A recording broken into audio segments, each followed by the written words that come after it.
ओंकार सतनाम करता पुरख निर्भव निर्वैर अकाल मूरत अजूनी सैभं गुर प्रसाद। रहत रहत रह जाए बिकारा, रहनी रहे सोई सिख मेरा। ओ साहिब मैं उसका चेहरा। दुनिया दे जितने अवतारी पुरुष आए, पैगंबरी पुरुष आए, उन्होंने जो अपने अनुभव के आधार ते परमात्मा का मार्ग बनाया, उस मार्ग का नाम ही है रहत मर्यादा। इसनों दूसरे रूप विच कह लो शरा, या इसनों कह लो कर्मकांड। ये लाजमी है।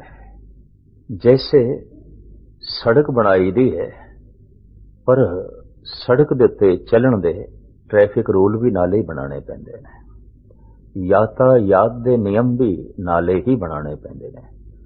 सड़क सोहनी बन गई है, यातायात दे कोई नियम ही नहीं ने, ट्रैफिक रूल ही नहीं है, तो कोई मनुख सही ढंग नाल अपने मंजिले मकसूद ते पहुंच सके ये लाजमी नहीं। एक्सीडेंट होएगा, टकराव होएगा, कारण के रूल ही नहीं है, कोई नियम ही नहीं है। इसी तरीके नाल विद्वाना ने ते परमात्मा दा दूजा नाम ही नियम मन्निया। ईश्वर की है एक नियम, ईश्वर की है एक मर्यादा। शायद इसे वास्ते ही त्रेते युग दे अवतारी पुरुष नूं जगत ने मर्यादा पुरुषोत्तम कह दिता। जीवन एक मर्यादा है, प्रकृति एक मर्यादा है, ईश्वर एक नियम है। जो नियम नूं समझ जाए वो परमात्मा नूं समझ गया। जो मर्यादा की पालना करे वो मनुख मर्यादा पुरुषोत्तम हो गया। मर्यादा पुरुषोत्तम होना बड़ा लाजमी है, बहुत जरूरी है। असी देखते हैं एक मार्ग का नाम इस्लाम है, पर इस्लाम ते चलन दे भी अपने नियम ने। उसनों प्रथम शरा कहते ने, फिर तरीकत कहते ने, फिर मार्फत कहते ने, फिर हकीकत कहते ने। इसी तरीके दे नाल असी देखते हैं सनातन मत दे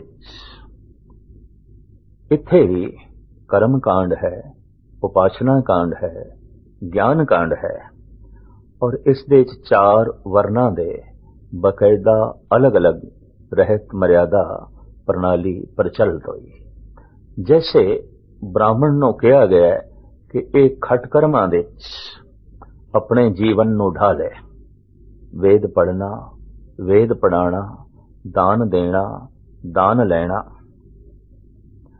और यज्ञ करना, यज्ञ कराना, ये ब्राह्मण दे खट कर्म मन ले गए।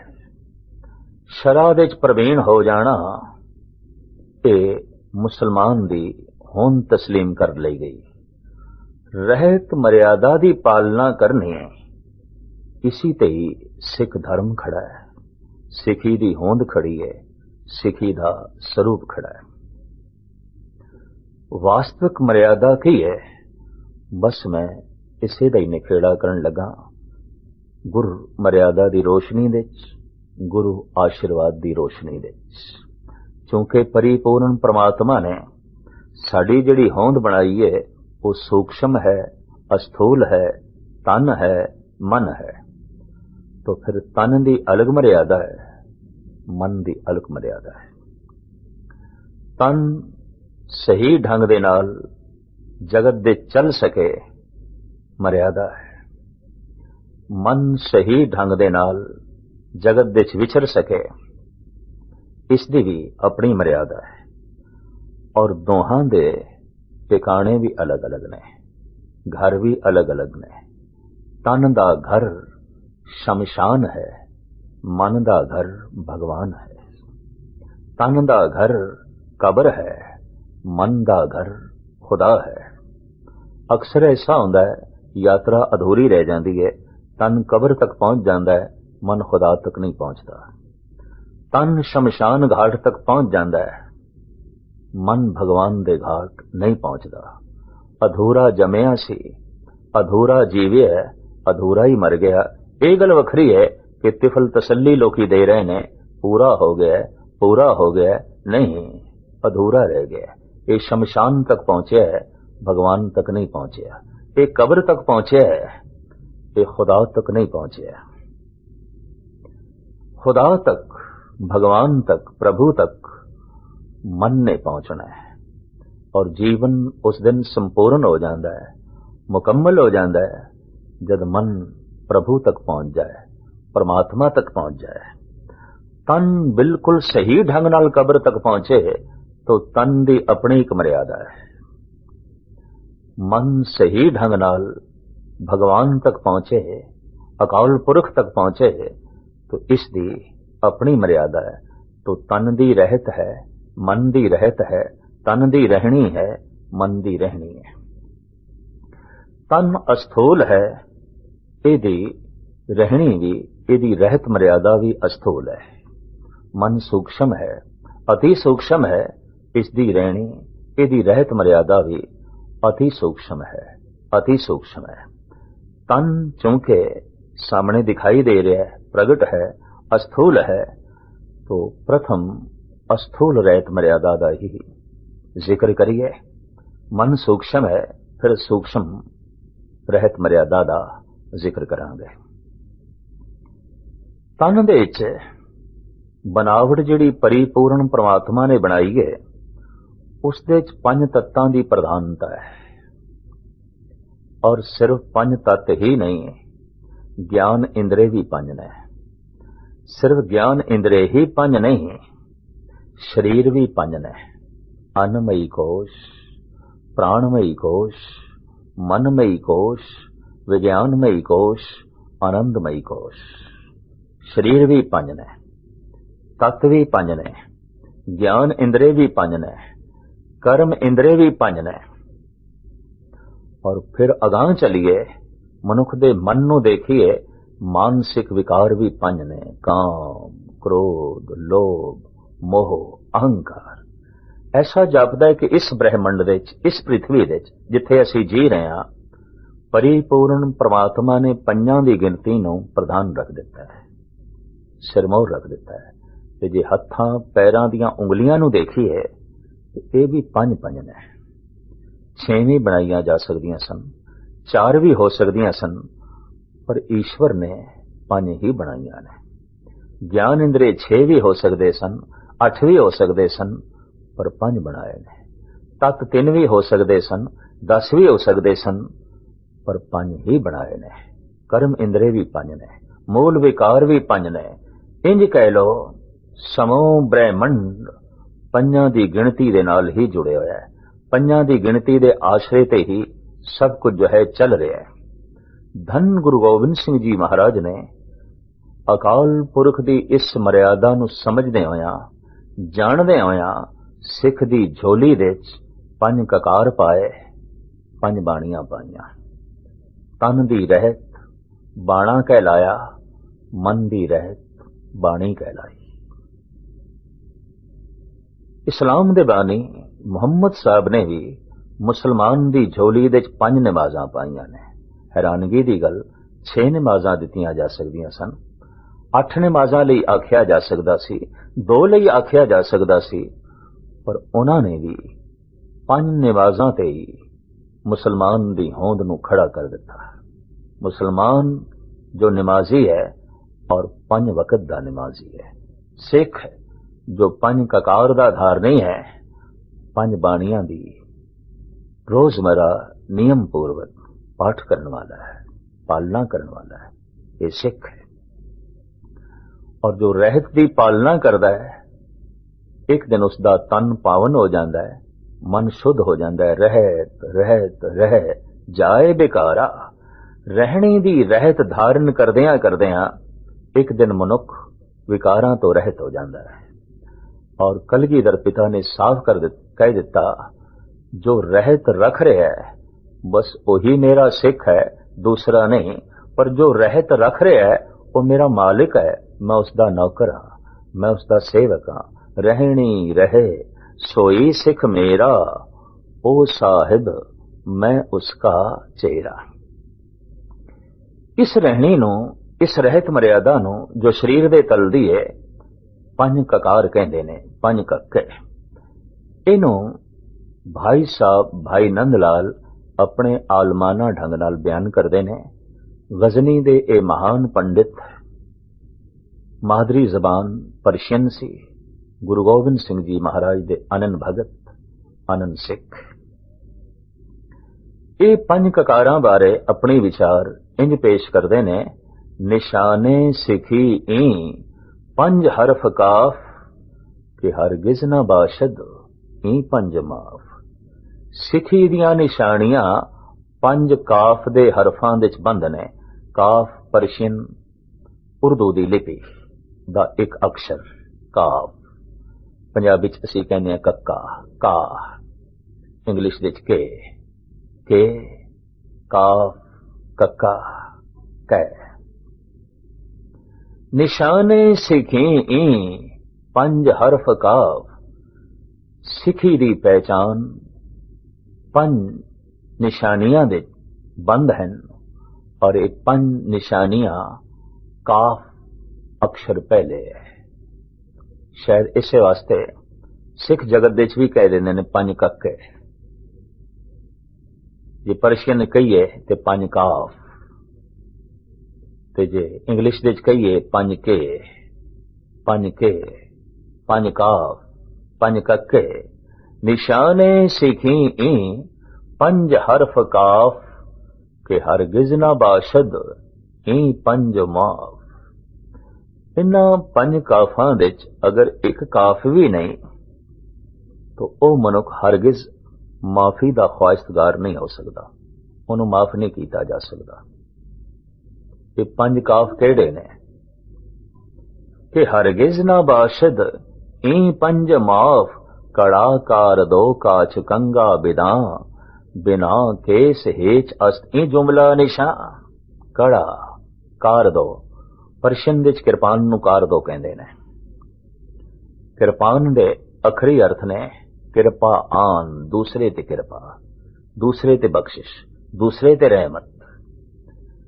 किरपान दे च रहमत छुपी होवे, रहम दिली दे नाल इसदा इस्तेमाल होवे। किरपा आन, दूसरे ते किरपा, दूसरे नूं बचाना, दूसरे नूं बचाण दे लई ये किरपान मयान चो निकले। तो ये कटार नहीं रह गई, ये चाकू नहीं रह गया, ये तलवार नहीं रह गई, ये किरपान हो गई। किरपा आन, ये मयान चो कड्डी है दूसरे ते किरपा करन लई, दूसरे ते बख्शिश करन लई, दूसरे नूं बचाण लई। जद कोई तलवार देश नूं बचाण लई मयान चो कड्डदा है, जद किसी मजलूम नूं बचाण लई, किसी अबला दी असमत नूं बचाण लई मयान दे चों जद तलवार नूं कड्डदा है, तो तलवार तलवार नहीं है, किरपान, दूसरे ते किरपा। किरपा आन, दूसरे ते बख्शिश, दूसरे ते रहमत। पर जद यही गात्रे दे चों कड्डे अपने स्वार्थ की पूर्ति लई, दूसरे ते जुल्म करन लई, तो यह हथियार है, किरपान नहीं। एक शस्त्र है, किरपान नहीं। ये तलवार है, किरपान नहीं। किरपान ते उदों बनदी है जद दूजे दी रक्षा लई होवे, अपने बचाव लई होवे, दूसरे दा संघार करन लई नहीं, दूसरे नूं मारन लई नहीं, दूसरे नूं बिटाण लई नहीं, दूजे नूं बचाण लई। जद भी दूजे नूं बचाण लई इहदी वरतों होवे, ये किरपान है। ते जद दूजे नूं मारन लई इसदी वरतों होवे, ये तलवार है, ये शस्त्र है, ये हथियार है। तो भाई साहब भाई नंदलाल कहंदे ने, निशाने सिखी ई पंज हरफ काफ, के हरगिज ना बाशद ई पंज माफ। कड़ा कार दो काछ कंगा बिना, बिना केस हेच अस्त ई जुमला निशा। सिखी दियां निशानियां इन्हां पंज काफ हरफां विच बंद ने। कड़ा कार दो काच कंगा बिना, बिना केस हेच अस्त ई जुमला निशा। ਇਹਦੇ ਚੋਂ ਸਿਰਮੌਰ ਕੇਸ लाड़े की तरह जो रहत है वो केस ने। तो जैसे बरातियां दी शोभा लाड़े नाल बनदी है, कड़ा किरपान कंगा कछहरे की शोभा केसां नाल बनदी है। केस सिरमौर ने, केस महान ने, केस प्रथम नंबर ते ने, प्रथम ने सिरमौर ने। और बिना केस हेच अस्त ई जुमला निशान, बिना केसां तो बाकी चार जुमला निशानियां, ये चार ककारां परवान नहीं, कबूल नहीं। बिना केस हेच अस्त ई जुमला निशान, साफ कह देता है कि बिना केसां तो बाकी चार जुमला निशानियां परवान नहीं ने। तो केस सिरमौर ने, केस महान ने, केस कुदरत दी देन ने, प्रभु दी बख्शिश ने। इसका अध्यात्मक तत्व नाल बड़ा संबंध है। इहदा शरीर दी, खास करके सिर दी सुरक्षा दे नाल बड़ा संबंध है। शरीर दी सब तो नाजुक जगह सिर है। इंज कह लो सिर दे विच ही सब कुछ है, सिर ही है। और मनुख दी पहचान इस सिर तो ही है। गर्दन तो कट दईए, सिर परे सुट दईए, पहचानना औखा हो जाएगा। ये धड़ किसदा है? हत्थां तो पहचान नहीं आउंदी, पैरां तो पहचान नहीं होवेगी, पिठ ते कमर तो पहचान नहीं होवेगी। मनुख दी पहचान उहदे सिर तो होवेगी। ये सिरमौर है, ये महान है, ये मुखी है। और केसां नूं शरीर विच परिपूर्ण परमात्मा ने सब तो उच्चा बनाया है, सब तो शिखर ते ने। अगर काया विच सब तो ऊपर कुछ है तो केस ने। और ये ऐसा ही नहीं कि अस्थूल रूप दे केस ऊपर ने, ये अपनी कुछ सूक्ष्मता भी रखते ने, ये अपनी कुछ बारीकी भी रखते ने। उस पद्धर दे भी ये ऊपर ने, ये शिखर ते ने। जद भी कोई मनुख आत्म अभ्यास दे बैठदा है, नाम सिमरन करन बैठदा है, वाहिगुरु वाहिगुरु दा जप करन बैठदा है, ईश्वर अकाल पुरख दा रटन करदा है, तो उस जप दे आसरे ते जिहड़ी शक्ति मस्तक दे जमा हुंदी है, केस उसकी सुरक्षा करदे ने। और वो रस, वो शक्ति काफी समय तक सिर दे च रवे। केस हिफाजत करदे ने, केस सुरक्षा करदे ने। यही कारण है कि आद काल तो आत्म अभ्यासियां ने केसां नाल प्यार कीता है। असीं देखदे हां हजरत ईसा दे सिर ते केस ने, मुहम्मद साहब दे सिर ते केस ने, हजरत अली केसाधारी ने। और फिर होर अगां चलिए, सनातन मत दे तमाम अवतारी पुरुष केसाधारी ने, तमाम ऋषि मुनि केसाधारी ने। चाहे विश्वामित्र ने, चाहे ऋषि विशिष्ट ने, चाहे दुर्वासा ने, चाहे कपिल मुनि ने, चाहे कणाद ने, चाहे जैमिनी ने, चाहे व्यास ने, ये सब केसाधारी। सिख जगत दे 10 गुरु साहिबान केस नूं सिरमौर मनदे रहे। केसां दे किधरे वो शक्ति सूक्ष्म रूप दे आहिस्ता आहिस्ता निकले ना, तो दस्तार भी मदद करती है। यही कारण है कि आद काल तो जब वेद पाठी पाठ आरंभ करते सन, तो बड़े बड़े पगड़ सिर ते बन लेंदे सन, खास करके 20-20 गज दे पगड़, सिर नंगे।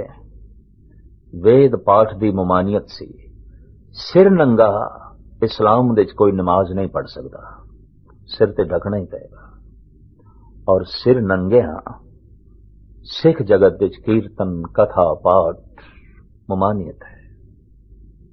क्यों कि जो भोजन बनाया है, ये भोजन नु स्वाद विच मिट्टी दे थोड़ी रोलना है, इनू पेट दे पाना है, ये हजम होवे, ये खून बने। जो शक्ति मस्तक दे इकट्ठी हुई है, ये रवे, काफी समय तक रवे, तो केस मदद करते ने। यही कारण है कि जगत दे तमाम संत साधु महात्मा गुणी ज्ञानी ऋषि मुनि पीर पैगंबर केसाधारी ने। अज भी असी देखते हाँ कि जद रामलीला कमेटियां रामलीला करदियां ने तो उन्होंने बाजारों नकली जूड़े नकलियां दाड़ियां खरीद के लियाणियां पैंदियां ने भारत का असली रूप पेश करने लई। ऋषि मुनियां नूं अवतारां नूं स्टेज ते पेश करने लई दाड़ियां दी लोड़ है, जूड़ियां दी लोड़ है। ये बेचारे बाजार दे चों बने हुए नकली जूड़े नकली दाड़ियां खरीदते हैं। बड़े बड़े कारखाने इस देश दे ते विदेशां दे नकलियां दाड़ियां बनाते हैं, नकली केस बनाते हैं। और कई दफा उन्हां नकली दाड़ियां दे नकली सिर दे जो केस बनाए जाते हैं उहदे पशुओं के वाल भी मिश्रित कर दिते जाते हैं। पूर्ण रूप दे कई दफा वो मनुखां दे केस नहीं आउंदे, मनुखां दे वाल नहीं आउंदे। अजकल ते कुछ प्लास्टिक दे बनाए हुए वो भी जो है मिक्स करते हैं, वो जो है जोड़ते हैं। इतनी गल ते सिख मान नाल कह सकता है कि मेरे कुल जूड़ा असली है, मेरे कुल दाड़ा असली है, अपना है।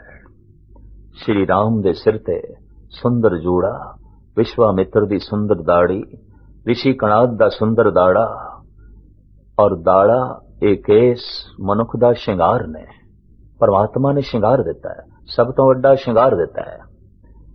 इस श्रृंगार दे कुछ इस्त्री थोड़ी अधूरी रही, उन्होंने सिर दे केस दिते, मुखड़े दा दाड़ा परमात्मा ने नहीं दिता। यही कारण है कि उसनों मसनूई ढंग नाल वक्ती ढंग नाल अपना मुखड़ा सजाना पैंदा है, सवारना पैंदा है।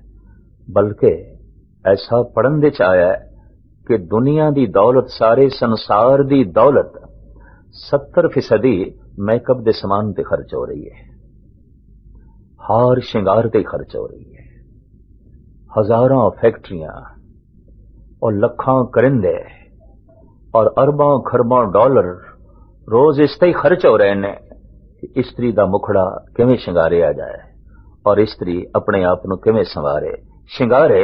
हीण भावना है उसके अंदर कि पुरुष नूं ते परमात्मा ने श्रृंगार दिता, मेरा मुखड़ा खाली रह गया। वास्तविक दाड़ा एक श्रृंगार है। और ये असी पशु जगत दे गौर नाल देखिए, जितना सुंदर शेर है शेरनी उतनी सुंदर नहीं है। जितना खूबसूरत नर मोर है मोरनी उतनी खूबसूरत नहीं है। जितना खूबसूरत नर चिड़ा है चिड़ी उसके सामने कुछ भी नहीं है। नर तोता जितना खूबसूरत है मदीन उसके सामने कुछ भी नहीं। कारण की है, लंबे लंबे पंख परिपूर्ण परमात्मा ने मोर नूं दिते ने, मोरनी नूं नहीं। गर्दन दे भरवें वाल बबर शेर नूं परिपूर्ण परमात्मा ने दिते ने, शेरनी नूं नहीं। शेरनी शेर दे सामने बिल्कुल फिक्की लगती है, बिल्कुल अधूरी जिही लगती है। ये दाड़ा शेर दी तरह, मोर दे पंखां दी तरह परिपूर्ण परमात्मा दा दिता होया एक श्रृंगार है। जितना मुर्गा खूबसूरत है मुर्गी उतनी खूबसूरत नहीं है। सारे पशु जगत ते निगाह मारिए, जितना नर खूबसूरत है मदीन उतनी खूबसूरत नहीं है। और पशु जगत दी मदीन ते अपने आप दे संतुष्ट ने, पर मनुखी जगत दी मदीन स्त्री ये संतुष्ट ना रह सकी। ये अंदर हीण भावना पैदा हुई, मैं श्रृंगारना है, अपने आप नूं श्रृंगारना है। तो बहुत वड्डा खर्च और बहुत वड्डा हार श्रृंगार और बहुत वड्डा समा ते दौलत स्त्री दी खर्च हुई अपने आप नूं सवारण दे, अपने आप नूं श्रृंगारन दे। केस परमात्मा दा दिता होया एक श्रृंगार है, बहुत खूबसूरत श्रृंगार है। इसके थोड़े जिहा पिछोकड़ दे च जाइए। द्वापर युग दे अवतारी पुरुष श्री कृष्ण, उन्हां दे बाल सखा मित्र सन सुदामा जी। प्रारब्ध अनुसार श्री कृष्ण ते द्वारका दे राजा बने, पर सुदामा मुफलिस रह गया, गरीब रह गया। एक दिन भुख नाल बिलखदी हुई पत्नी भुखे बच्चियां नूं देख के ये अणखीला ब्राह्मण सोची पै गया। पत्नी ने प्रेरिया, थोड़ा मित्र द्वारका दा राजा है, वक्त दा अवतारी पुरुष है, जाओ तुसी उसदे कोलों कुछ मंग के लियाओ, पर यह ऐसा ब्राह्मण सी, अणखीला सी। वाकई जब कुछ मंगीए तो मंगदे ही मनुख मंगता हो जाता है, और मंगते दा कोई मान नहीं, मंगते दी कोई प्रतिष्ठा नहीं, मंगते दा कोई सन्मान नहीं। बल्कि बड़ा सुंदर अखाण है गुरु नानक दा, मंगण गया सो मर रहा, मंगण मूल न जाए। लेकिन मुफलसी और भुखमरी ने इतना मजबूर किया, सुदामा मंगण ली चला गया। जब द्वार ते पहुंचे है ते द्वारपाल ने इसदे फटे पुराने कपड़े देख के नू घृणा दी निगाह नाल देखिया, ते जद कहा मैं कृष्ण दा बाल सखा मित्र हां, मैनू अंदर जाण दिओ। तो खैर द्वारपाल अंदर जाके पुछदा श्री कृष्ण नू, थोड़े बाल सखा मित्र आए ने। तो पूछया नां की है? द्वारपाल ने कहा नां ते अपना ओ सुदामा दसदा है। पर भगवन कमाल दी गल है, सीस पगाना, ओदे सिर ते पग नहीं है। सीस पगाना जगा तन पै प्रभ, जाने के आए बसे कहें गामा, धोती फटी सी लटी दुपट्टी, पैर पाहन की नहीं सामा, द्वार खड़ो दिज दुर्बल भेक, रहो चकसो बसदा अबरामा, पूछत दीन दयाल को धाम, बतावत अपनो नाम सुदामा। ये नाम सुनदे ही श्री कृष्ण उठे और दूरों देख के डंडौत की थी। भाई गुरदास जी लिखते ने, दूरों देख डंडौत कर, छड़ सिंहासन हर जी आए, पहले दे पर दखना पैरी पै के लै गल लाए। परिक्रमा की थी, चरना ते नमस्कार की थी। फिर पुछे कुशल प्यार कर, गुर सेवा दी कथा सुनाए, चरणों दुकले पैर धोए, सिंहासन ऊपर बिठाए। अपने सिंहासन ते बिठाया। रुकमणी नू आख्या दस्तार पगा थाल दिच लियाओ। वो सोने दे थाल दिच पगड़ी लेके आई और श्री कृष्ण सुदामे दे सिर ते बंदे पहने। हालांकि उसदे तन ते जगह भी नहीं सी, पैरां दे जुत्ती भी नहीं सी। इसदी फिक्र नहीं की थी, सिर दी दस्तार दी फिक्र की थी। उस दिन तो बाद जगत दे दस्तार बंदी संत लोग करते आए ने, महापुरुष करते आए ने, गुणी जन जो है करते आए ने। पग ते इज्जत है, और किसी दी बेइज्जती हो जाए कह देते ने एदी पग ले गई। पग धार्मिक लिबास है, पग ईश्वरी लिबास है, और मस्तक सिरमौर है। केस ते दस्तार परिपूर्ण परमात्मा की एक बख्शिश समझ लेनी चाहिए। अजीम ककारां दे चों केस सिरमौर ने, जपदियां जपदियां नाम दी शक्ति जो मस्तक दे जमा होंदी है, केस उसकी रक्षा करते ने, केस सहायक ने। जैसे तस्वीर सुभायमान है, शीशे करके सिख दी मूर्ति प्रगट होंदी है, केसां करके केस सिरमौर ने, केस महान। केस परिपूर्ण परमात्मा दी अनंत दातां दे चों एक दात है, बख्शिश है। इस दे नाल मनुख दा एक सुंदर स्वरूप सामने प्रगट होंदा है। मनुख संत की तरह दिखाई देंदा है, ऋषि की तरह दिखाई देंदा है, महात्मा दिखाई देंदा है। केस आद काल तो प्रमाणिक मने गए सिरमौर ने, पर बाकी दियां चार रहतां अगर ना होवन ते सिर्फ केस ही होवन, तो भाई साहब ने अपने रहतनामे विच बड़ा सुंदर फरमान कीता है, ज्यों काहू पे गधा नवायो। जिवें कोई मनुख गधे नूं इशनान करावे, अतर फुलेल लगावे ते ओदे गल विच फुल्लां दी माला भी पा देवे। ज्यों काहू पे गधा नवायो, फूल माल ताए मूंड धरायो, तैं की कर ताकी शोभा नाही, हासी होए होत जग माई। लेकिन इस ढंग नाल जिसने खोते नूं इशनान कराया, अतर फुलेल लगाए ने, गल विच फुल्लां दी माला पा दिती है, ये कर्म करने वाले दी कोई शोभा नहीं होने लगी। अगां चल के खुलासा, तिम कुरतियन केस रखाए, कहो कैसे ओ शोभा पाए। इवें कुरैतिया होवे, ना मन दी रहत धारण कीती है, ना तन दे बाकी ककार धारण कीते ने। एक केस रखना इंज है जिवें खोते नूं इशनान कराया ते खोते दे गल विच फुल्लां दी माला पाईए। तिम कुरतियन केस रखाए, कहो कैसे ਉਹ शोभा पाए। केस सिरमौर ने बाकी ककार ना लोवन, केस महान ने जे मानसिक रहत भी नाल होवे। केसां दी सफाई लई कंगा है, केस नहीं ते कंगे दी की लोड़। तो कंगा केसां दी सफाई नाल है। इस दे नाल सिर दी मसाज भी हो जाती है, सिर दी मालिश भी हो जाती है, सिर दा थकेवा भी दूर हो जाता है। सवेरे उठदियां 2-3 दफा केसां विच कंगा फेरन नाल जिथे केस साफ रहिंदे ने, तरतीब विच रहिंदे ने, उत्थे सिर दी मालिश हो जाती है, मसाज हो जाता है। हू बहु इसे तरीके नाल रात सौण लगियां भी केसां विच कंगा वाणा चाहिदा है ताकि केस तरतीब विच रहन और सिर दा थकेवा दूर हो जाए, सिर दी बकायदा थोड़ी जिहा मालिश हो जाए। कंगे दे दंदियां नाल सिर दा काफी थकेवा लै जांदा है। अगे चलिए कड़ा। अक्सर कोई भी काम करिए सज्जा हथ अगे जाता है और जैसे हथ अगे जाएगा कड़ा अगे है। कड़ा ऐसी निशानी जो पहचान कराएगा, प्रतीत कराएगा, एहसास कराएगा तुम गुरु का सिख है। तेरी बांह गुरु ने पकड़ी हुई है। एक ते बांह पुलिस सिपाही किसी कैदी दी पकड़दा है, ਉਹਦੇ हथ विच कड़ी आउंदी है। एक बांह गुरु भी पकड़दा है।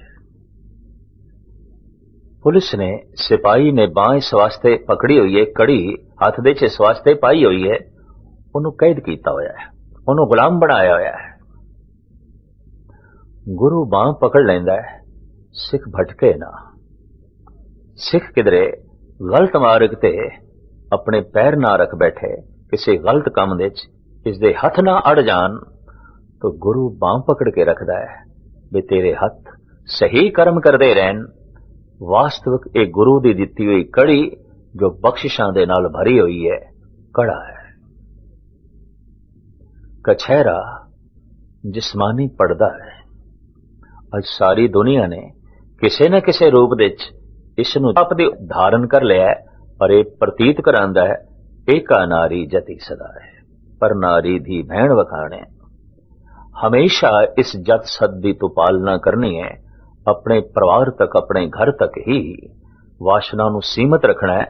जैसे दरिया दा वगदा या पानी दो बनेरियां दे बंधन दे च रहे, तो रस्ते च कईयां दी प्यास बुझांदियां होया उस 100 सागर तक जा पहुंचदा है। इसे तरीके नाल मनुख दी वासना अगर घर दे बंधन दे च रहे, चार दीवारी दे च रहे, कछेरे दे च रहे, एक परिवार तक, एक स्त्री तक सीमित रहे, तो दूसरे दी इज्जत ते असमत लई एक खतरा नहीं बनता और स्वयं इसनूं यही वासना परमात्मा तक पहुंचा देंदी है, ईश्वर तक पहुंचा देंदी है। क्योंकि संजमी ये शील दे च रहा है, इसने अपनी वासना नूं सीमित रखा है। तो कछहरा जत दी पहचान है। केस कुदरत दा दिता अजूबा ने, कंगा केसा नूं सवारण लई है। कड़ा इंज है जैसे अपनी बांह गुरु नूं पकड़ा दिती है ते गुरु ने साडी बांह पकड़ लई है। कछहरा जत ते सत है और किरपान किरपा आन दूसरे ते बख्शिश है। जब दूजे नूं बचाना है, दूजे दी रक्षा करनी है, तो फिर इसकी लोड़ है। अपने आप नूं बचाना है, अपनी रक्षा करनी है, अपने मुल्क दी रक्षा करनी है, अपने परिवार दी रक्षा करनी है, मजलूम दी रक्षा करनी है, गरीब दी रक्षा करनी है। उस लई ये दूजे ते कृपा चाहिदी है। तो इसका बड़ा सुंदर नाम किरपान। ये तन ते धारण कीती होवे तो मन विच वीर रस बनिया रहिंदा है। अज दे मनोविज्ञान ने तो इतनी उन्नति कर ली है और अजोका विज्ञान इस हद तक पहुंचे है कि जिस तरह के रंग के कपड़े होवन उन्हां दा भी मन ते प्रभाव पैंदा है। फिर जैसे कपड़े होवन सूती ने, ऊनी ने, रेशमी ने, इन्हां दा भी मन ते प्रभाव पैंदा है। जे तन ते पाए हुए कपड़ियां दा अपना प्रभाव है, रंगां दा अपना प्रभाव है, तो हो नहीं सकता किरपान दा कोई प्रभाव नहीं। किरपान दा भी एक प्रभाव है कि अंदर वीर रस नूं बनाई रखता है और जे वीर रस मनुख दे अंदर मिट गया तो ना ये अपनी हिफाजत कर सकेगा, न दूसरे दी। न ये अपने परिवार की सुरक्षा कर सकेगा, ना अपने देश की, ना अपने कौम की, और ना ही किसी मजलूम की, क्योंकि वीर रस ही मुक गया। वीर रस अंदर बनिया रहे, वक्ती तौर पर इसने हिफाजत किवें करनी है, किस शस्त्र नाल करनी है, किस अस्त्र नाल करनी है, इत्थे वक्त की लोड़ के मुताबिक होवेगा, पर कम से कम अंदर वीर रस का जज्बा ते बनिया रहे। वीर रस ही नहीं है ते हथ विच बड़े बड़े हथियार भी होवन बेमैनी हो जाते हैं, फिजूल हो जाते हैं।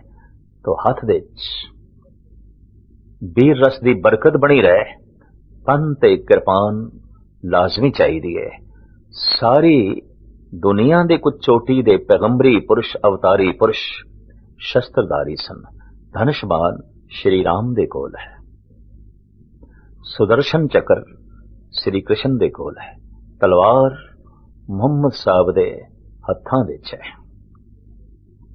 और इसी तरीके नाल असीं देखते हैं हनुमान दे कोल गदा है, परशुराम दे कोल कुलाड़ा है, श्री विष्णु जी दे हत्थां च भी गदा है, त्रिशूल शिवजी महाराज दे हथ विच भी है। इसी तरीके नाल धन गुरु गोबिंद सिंह जी महाराज ने भी हथ दे तलवार चुक लई और साफ कह दिता, चुमकारज हमा हीलते दरगुयस्त, हलालस्त बुरदम्ब शमशीर दस्त। इस तरह ये पंज ककार गुरुदेव ने बख्शिश की थे। पंज बाणियां दा पाठ मानसिक रहत है, जपजी साहब, जाप साहब, अमृत 10 सवैये, चौपई ते आनंद साहब। ये पंज बाणियां दा पाठ मानसिक रहत है। फिर बख्शिश की थी, हुक्म कीता कि 4 बज्जर कुरैता ने इस तो तू अपने आप नू बचाना है। केड़ियां? प्रथम केसा नू कतल करना, बज्जर कुरैत है। दूसरा तमाकू पीना, बज्जर कुरैत है। तीसरा पर स्त्री गमन करना, बज्जर कुरैत है। और फिर कुट्ठा खाना, बज्जर कुरैत है। इन्हां 4 कुरैतां विच कोई भी कुरैत करदियां सिख पतित हो जाता है, अमृतधारी भ्रष्ट हो जाता है, पतित हो जाता है। उसनूं माफी मंग के तनख्वाह लवा के दोबारा अमृत छकना पैंदा है, क्योंकि चारें दे चारें बज्जर कुरैतां ने केसां नूं ही कट दिता। अध्यात्मक बल कित्थे जमा होएगा, मस्तक जमा होएगा, उसकी सुरक्षा कौन करेगा? परमात्मा ने सुरक्षा दा जरिया केस बनाए सन, ते इसने कतल कर दिते। घर दे च कुछ होवे तो सेफ दी, तिजोरी दी लोड़ पै जाती है। सोना है, चांदी है, हीरे ने, मोती ने, उन्होंने रखण लई बकायदा एक अलमारी दी, एक सेफ दी लोड़ पै जाती है, तिजोरी दी लोड़ पै जाती है। पर है ही नहीं कुछ, तो फिर तिजोरी दी कोई लोड़ नहीं। जद मनुख दे मस्तक अध्यात्मक अनुभव नाल, अध्यात्मक रस नाल भरे हुए सन, केसां दी आवश्यकता सी, जरूरत सी। जैसे जैसे सिर अध्यात्मक शक्ति तो खाली होंदे गए, वैसे वैसे केस सिर तो उड़ते गए। प्राचीन जमाने ते सब तो वड्डी सजा ही सी कि इसदे केस कतल कर दो। यूरोप दे एमरसन दा किस्सा जगत प्रसिद्ध है कि जब उसदे केस कतल होए तो उसदी सारी शक्ति छीण हो गई। वो जो है कुछ भी करने दे समर्थ जो है ना रह सके। राजे जनमेजे ने चंद उन्हां ब्राह्मणां ते कोप कीता जिन्हां ब्राह्मणां ने उसदी राणी दा मजाक उड़ाया सी। ਇਹ ब्रह्म भोज कर रहा सी अपने पुत्र दे जन्म दिन दी खुशी दे। ਇਹ सारा नजारा जद राणी देखण लई बाहर आई, लंगर बन रहा है, हवन चल रहे ने, पंगतां विच बैठ के लोकी छक रहे ने, किधरे कीर्तन हो रहा है, किधरे कथा हो रही है। ये सारा नजारा तकण लई जद जनमेजे दी पत्नी ए राणी बाहर आई, लगी देखने जो आप राजबाला, हुदी दृष्ट की सृष्ट में पोप आला। धन गुरु गोबिंद सिंह जी महाराज दसम ग्रंथ दी वाणी विच ऐसा लिखदे ने ये सृष्टि का एक सिरमौर फुल सी खूबसूरत ए राणी जद सब कुछ बाहर आके देखण लगी उस समय जोर दी हवा चल पई। उड्यो पवन के बेग स्यों अगर पतरंग हसे देख नगनंग त्रियंग बिपर छतरंग। उस पवन दे वेग दे नाल वो बेपड़द हो गई, क्योंकि उस जमाने च बिना सिला कपड़िया पाया जांदा सी धोती साड़ी। शायद इसी वास्ते गुरु गोबिंद सिंह जी महाराज ने सिख पुरुषां नूं ते सिख इस्त्रियां नूं हुक्म कर दिता, बिना सिला कपड़ा तन ते नहीं धारण करना। शरीर ते जो वस्त्र पहनने ने जिहदे च लत्तां ते सारा जिसम ढकना है वो सिला होना चाहिए है। पड़दगी उसे दे ची है। बिना जो सिलिया होया कपड़ा तन ते पहनिया जांदा उसनूं धोती कहंदे ने, उसनूं साड़ी कहंदे ने। उन्होंने मैज इस वास्ते वरजिया गया कि यह किसी वक्त भी जोर दी हवा दे मनुख नूं बेपड़द कर सकती है। इस वास्ते सतगुरां ने एक पड़देदार लिबास, जिसम नूं पूर्ण तौर ते ढकण वाला लिबास सानू प्रदान कीता, हुक्म कीता। जोर दी हवा चली, उड्यो पवन के बेग स्यों अगर पतरंग हसे देख नगनंग त्रियंग बिपर छतरंग। वो जो अगे बिपर बैठे सन, हवन यज्ञ करा रहे सन, राणी नूं बेपड़दा देख के हस पे। और जैसे ओ हसे ने, भयो कोप राजा गहे बिप्र सरबंग दहे खीर खंडंग बड़े परम धर्मंग। प्रथम बांध के सबके मूंड मुड़ाए पुनर एडुआ शीस तांके लगाए। कहने 18 ब्राह्मण ते उसने अपनी तलवार नाल कतल कीते जो अगे बैठे सन और हस पे सन। बाकी ब्राह्मणों नूं उसने सजा इस ढंग नाल दित्ती कि इन्हां दे सिर मुन दिओ। बस यही सजा है जिस दे नाल अध्यात्मिक दी सुरक्षा होंदी है, ज्ञान दी सुरक्षा होंदी है, अनुभव दी सुरक्षा होंदी है। ये केस इन्हां दे उड़ा दो, ये जगत विच मूर्खां दी तरह विचरन। और जैसे इन्हां दे केस कतल करके इन्हां नूं देश निकाला दिता, अपने इलाके चों कढ़िया, सिर मुन्ने ये ब्राह्मण जिधर जिधर भी गए ते लोगां ने पुछया आप दे केस। ये नवी मखलूक देखदे पिया, क्योंकि उस जमाने च केसां दे कतल दा रिवाज नहीं सी। आप दे केस किथे ने? तो इन्हां ने एक झूठ बोलिया सिर्फ अपनी इज्जत नूं बचाण लई, भी साडी मां मर गई है, कोई कहे साडा पिता मर गया है। इस वास्ते वैदिक रो रीति दे मुताबिक सानू केसां दा मुंडन करना पिया। तो केस मुंडन मरग दी निशानी, मौत दी निशानी, सोगने दी निशानी। अज भी असीं देखदे हां, मां मर गई है, प्यो मर गई है, पिता नहीं रहा, मां नहीं रही, तो केसां दा पूर्ण तौर ते मुंडन करांदा है लड़का। और जैसे इस रूप दे बाहर निकलदा है तो अगले सियाणे फौरन भांप लेंदे ने, या तो इसकी मां मर गई है या इसका पिता मर गया है। केसां दा मुंडन सोग दी निशानी, केसां दा मुंडन दुख दी पहचान, केसां दा मुंडन मैं बेआसरा हो गया, मेरे सिर दा आसरा जो है नहीं रहा, मेरे सिर दे सरपरस्त नहीं रहे, मां बाप नहीं रहे। ये अज भी मौजूद है भारत विच। मुंडन सोग दी निशानी, गम दी निशानी, मौत दी निशानी। फर्क सिर्फ इतना है, जनमेजय ने ब्राह्मणों दे सिर मुन्ने, ब्राह्मणों ने सारियां दी मुन के रख दिते। और इस तरह सारियां दे, बहुत सारियां दे मस्तक अध्यात्मक ज्ञान तो अध्यात्मक रस तो खाली रह गए। एक गल ते अज मनी पैगी कि थां थां ते गुरुद्वारियां दी ये संगत, इस दे जितने अध्यात्मक अभ्यासी लभ जांदे ने, रब्बी रस माणन वाले लभ जांदे ने, बाकी कौमां जो केसां दा मुंडन करन लग पए ने, लखां दे च भी कोई एक कद नहीं लभदा। होणगे बहुत दौड़े ये अध्यात्मक रस माणन वाले सिख जगत विच बहुते मिलणगे, क्योंकि थोड़ा जिहा भी अभ्यास करदे आ जो रस बनदा है, उस रस की सुरक्षा केस करते ने। ये उन्हां दे कोल है। तो प्रथम बांध के सबके मूंड मुड़ाए, पुनर एडुआ सीस तांके लगाए। धन गुरु गोबिंद सिंह जी महाराज ने फरमान किया, राजे जनमेजे ने सब तो वड्डी सजा दी। एक राजे ने जो ब्राह्मणा नूं सजा दी, ब्राह्मणा ने किसी हद तक सारे देश नूं सजा दे दी। धन गुरु गोबिंद सिंह जी महाराज की बख्शिश, ये रहमत कि अकाल पुरख की सब तो वड्डी जिहड़ी रहमत है, सब तो जिहड़ी वड्डी बख्शिश है, दोबारा साडी झोली विच पाई और इस तरह सानू संत रूप विच उजागर किया। पर साडा संत बना किधरे कमजोरी महसूस ना करे, साडा संत बना किधरे अपने देश की, अपने कौम की और अपनी सुरक्षा ही ना कर सके।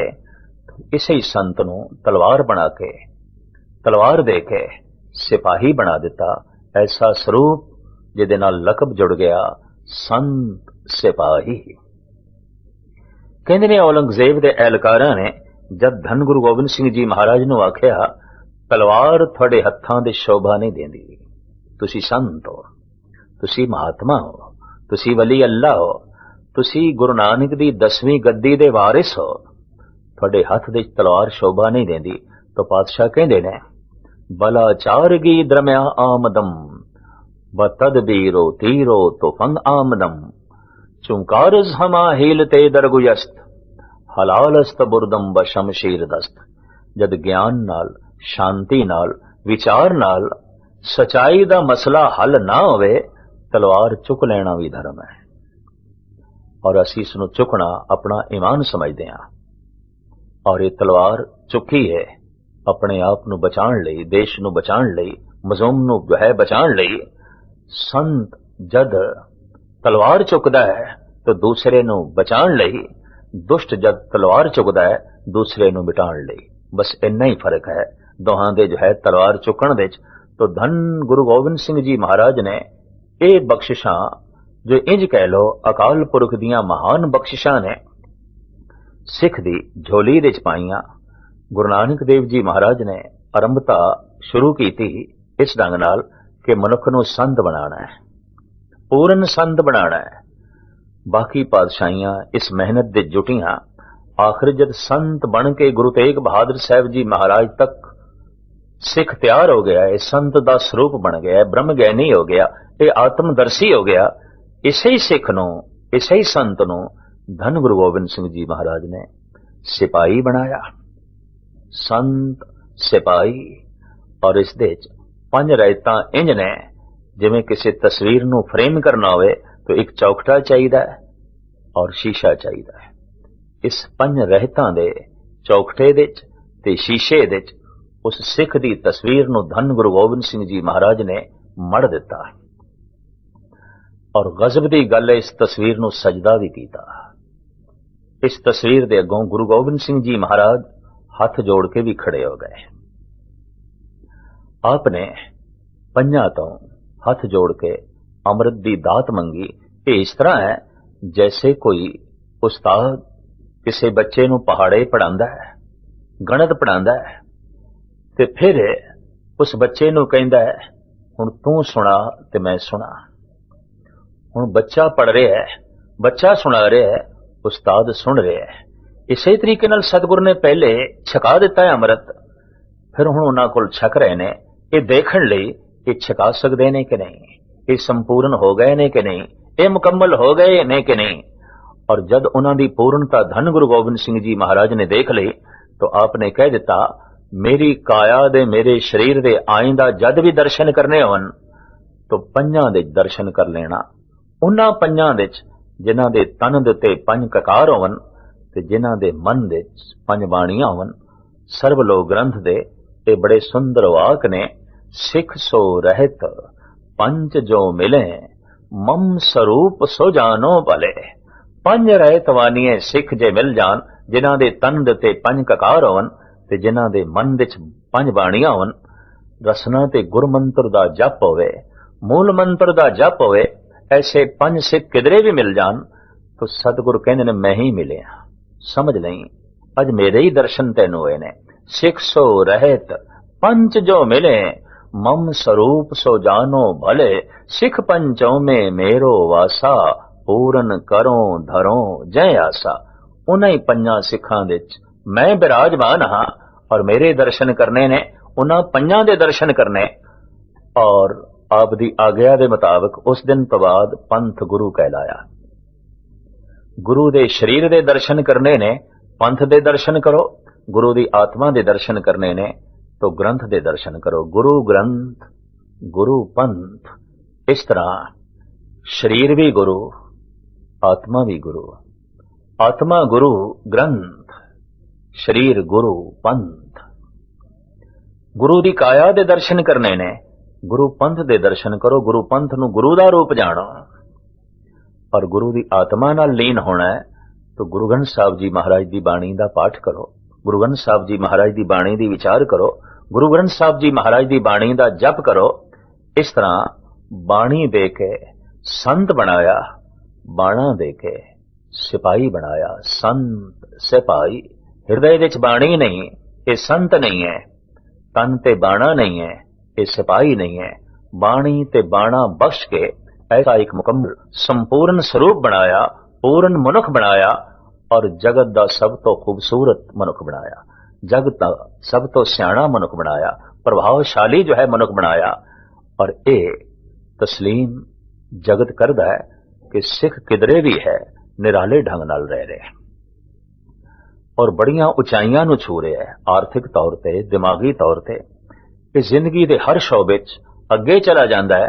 कारण कि ਇਹਦੇ ਕੋਲ गुरु दी बाणी है, ਇਹਦੇ कोल गुरु दा जो है बाणा है। जिसने बाणी दा त्याग कर दिता, बाणे दा त्याग कर दिता, वो गुरु दी निगाह चों गिर जांदा है, गुरु दी नजरां तो ओले हो जांदा है। और पंज ककार धारने ते चार कुरैतां दा त्यागी गुरु लई इतना महान है कि गुरु कह दिंदा है मेरा साहिब है, ये मेरा मालिक है, मैं इसदा नौकर हां, रहनी रहे सोई सिख मेरा, ओ साहिब मैं उसका चेहरा। कुरैत केसां दी बेअदबी प्रथम। कुठा जानवर नूं आहिस्ता आहिस्ता ज़बह करना, तकलीफ दे के ज़बह करना, सतगुर ने इसदी ममानियत कर दिती।